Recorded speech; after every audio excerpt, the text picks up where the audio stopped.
हमारे सभी YouTube family को बहुत बहुत जय जय श्री सीताराम। इन नवरात्रों में कोई भी व्यक्ति अपनी मनोकामना को पूरा कर सकता है। या तो वो महाबली हनुमान जी की पूजा अगर कर रहा है, बहुत अच्छी बात है।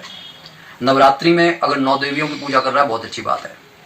लेकिन जो कलयुग के जागृत देवता हैं, जिनके बिना देवताओं के काम बनना भी असंभव रहता है, अगर आपने उन महाबली हनुमान जी के निमित्त अपनी मनोकामना पूर्ण करने के लिए बात कह दी, तो आप ये समझ लीजिए कि आपका परम कल्याण होगा।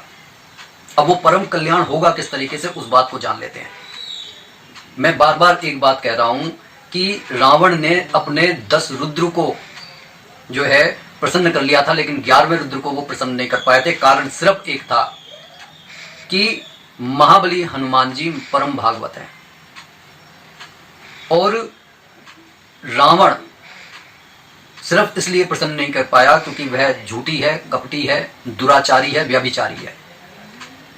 तो सबसे पहले अगर आप अपने विचारों पर नियंत्रण करके, कई बार लोगों के मन में ये विचार आ जाता है यार विचारों में हमने नियंत्रण कर लिया तो फिर फायदा ही क्या है अगर मान लो कोई शक्ति मिल जाएगी। उन्हें यह सोचना चाहिए जिन महाबली हनुमान जी के पास में इतनी शक्ति है, 9 निधियां हैं, अष्ट सिद्धियां हैं, क्या आपने कभी देखा है कि कोई मिसयूज कर रहा है?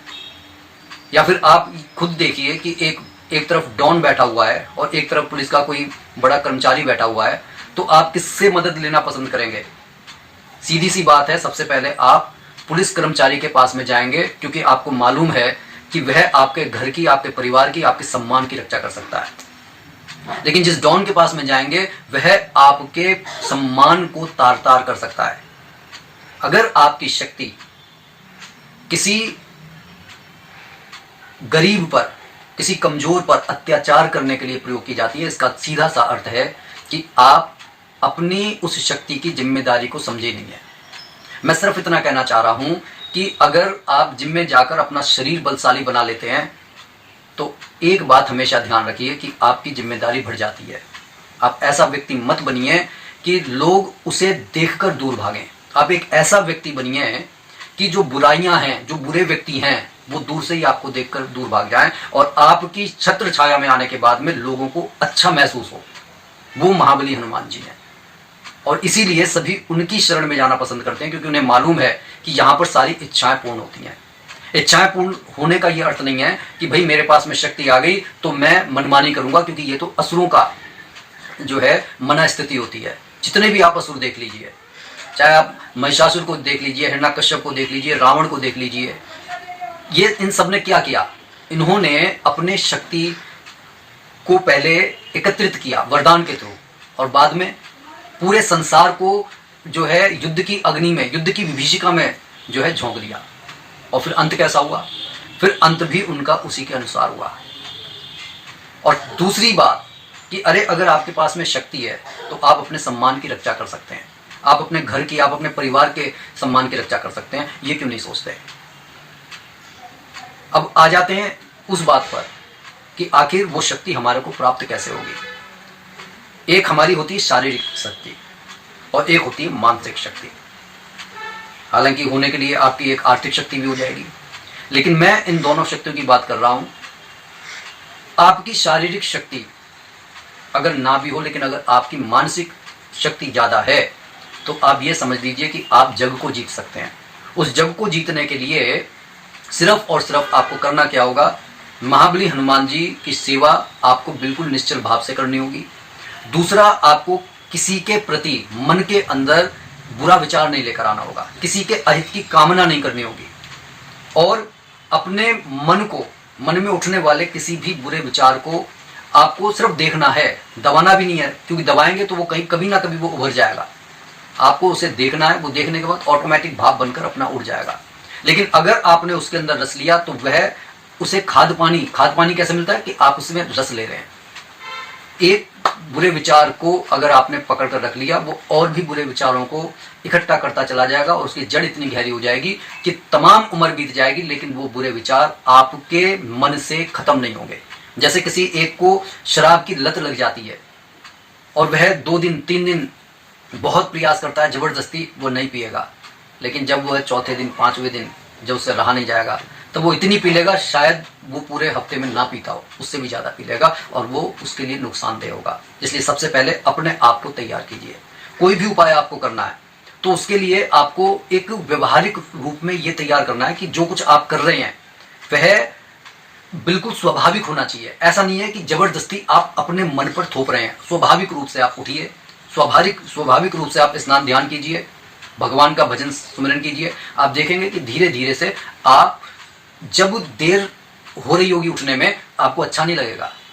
अगर आपका मन कहेगा भी यार सो जा, थोड़ी देर और आनंद मिलेगा, लेकिन आप कहेंगे नहीं भैया बस हो गया, अब मेरे को उठना है, और आप उठेंगे। आप करके तो देखिए। इसके बाद में फिर आपको करना क्या है कि ये जो अभी जो दिन गए हैं, जो चले गए, उन्हें जाने दीजिए। जो आने वाले दिन हैं, आज से और अभी से, या जब ये वीडियो मिल जाए तभी आप भगवान की शरण में चले जाइए। हनुमान चालीसा का आप पाठ कीजिए, हनुमान अष्टक का आप पाठ कीजिए, उनको गुड़ चने का भोग लगाइए। मैं नहीं कह रहा कि आप 108 हनुमान चालीसा का पाठ करो, 108 हनुमान अष्टक का पाठ करो। आप एक ही हनुमान चालीसा का पाठ करो, आप एक ही हनुमान अष्टक का पाठ करो। इस तरीके से करो, इस भाव के साथ में करो कि आपको आनंद आ रहा है। और उसके बाद में राम का नाम इस तरीके से मत लो, राम राम राम राम राम राम।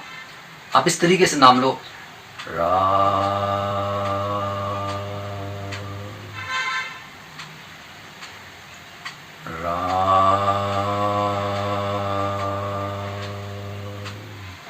आप जब इस तरीके से नाम लेंगे तो आपको महसूस होगा जिस तरीके से हम ओंकार जप करते हैं,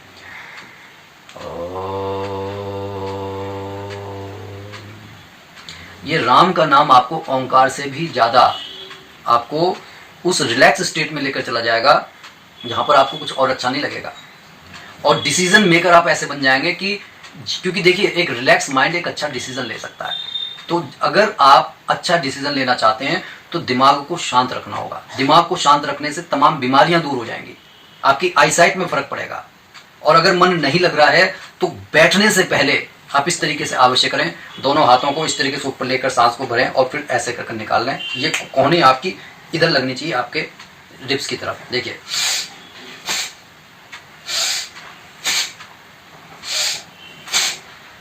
ऐसे सिर्फ आप 11 बार कर लीजिए, उसके बाद में बैठिए। आपको मतलब अभी करके देखेंगे, आपको अभी उसका परिणाम मिलेंगे। अब सवाल उठता है कि कितने दिन तक करना है? कम से कम 41 दिन तक तो आप कीजिए। मन से बेमन से आप करके देखिए, आप वो व्यक्ति नहीं रहेंगे 41 दिन बाद जो इस समय आप जो बदलना चाहते हैं अपने आप को, वो बन जाएंगे। बुराइयां दूर हो जाएंगी आपके मन से, लेकिन प्रयास आपको करना है। और महाबली हनुमान जी, कई बार लोगों का ये प्रश्न होता है कि महाबली हनुमान जी आखिर हमारी मदद करेंगे क्यों? क्योंकि हम तो बहुत बुरे हैं, हम बहुत विकारी हैं। जिसके मन में ऐसे भाव आ जाते हैं ना कि मैं बहुत बुरा हूं, वो क्यों सुनेंगे? उनकी 100% हनुमान जी सुन लेते हैं। कारण क्या है कि उस पश्चाताप की आग में उसने अपनी बुराइयों को जलाकर भस्म कर दिया।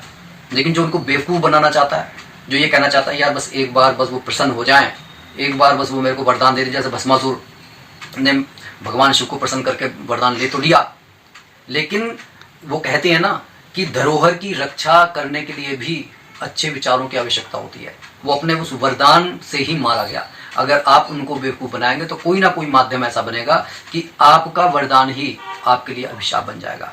तो इस वीडियो के माध्यम से सिर्फ मैं इतना कहना चाहता हूं कि ये इस समय जो पराशक्ति, जो नवरात्रियों में नव दुर्गा का ये जो समय है, ये बहुत पवित्र है। इस समय की गई पूजा आपको कई हजार गुना फल दे सकती है। ऐसा नहीं है कि आप बाद में पूजा करेंगे फल नहीं मिलेगा, लेकिन वो एक समय होता है, एक नक्षत्र होते हैं। इस समय की गई पूजा आपको बहुत जल्दी परिणाम देगी। आप करके देखिए। लोग जो है बेवजह नहीं करते कि भाई नवरात्रि में पूजा कर रहे हैं। भैया ठीक है, नवरात्रि कुछ तो मतलब है नवरात्रि का। ऐसा तो नहीं है कि भाई नवरात्रि जाने के बाद में हम नवरात्रि मनाएंगे, ऐसा तो नहीं है। इसीलिए नवरात्रि के अंदर महाबली हनुमान जी की पूजा अवश्य कीजिए। जो नवरात्रि की आप ज्योत जला रहे हैं, जो आप नवरात्रि की पूजा कर रहे हैं, वो आप कीजिए। लेकिन उसी ज्योत के सामने, उसी अखंड दीपक के सामने एक बार हनुमान चालीसा का, हनुमान अष्टक का पाठ तो कर लीजिए। वो 9 दिनों की जो ज्योति है वो भी देखा जाए तो जो निरंतर जल रही है, निरंतर प्रकाश फैला रही है, वो आपके हृदय की बुराइयों को जलाकर राख कर देगी। और जब वो परम भागवत महाबली हनुमान जी का आशीर्वाद मिलेगा, और जो है दुर्गा माँ का आशीर्वाद मिलेगा। आपके घर पर जो है सुख और समृद्धि अपने आप बन जाएगी। कैसी लगी ये वीडियो कमेंट करके जरूर बताइएगा और ज़्यादा से ज़्यादा शेयर कीजिएगा और कमेंट बॉक्स में इष्ट देव का नाम जरूर लिख दीजिएगा। बोलिए जय जय श्री सीताराम।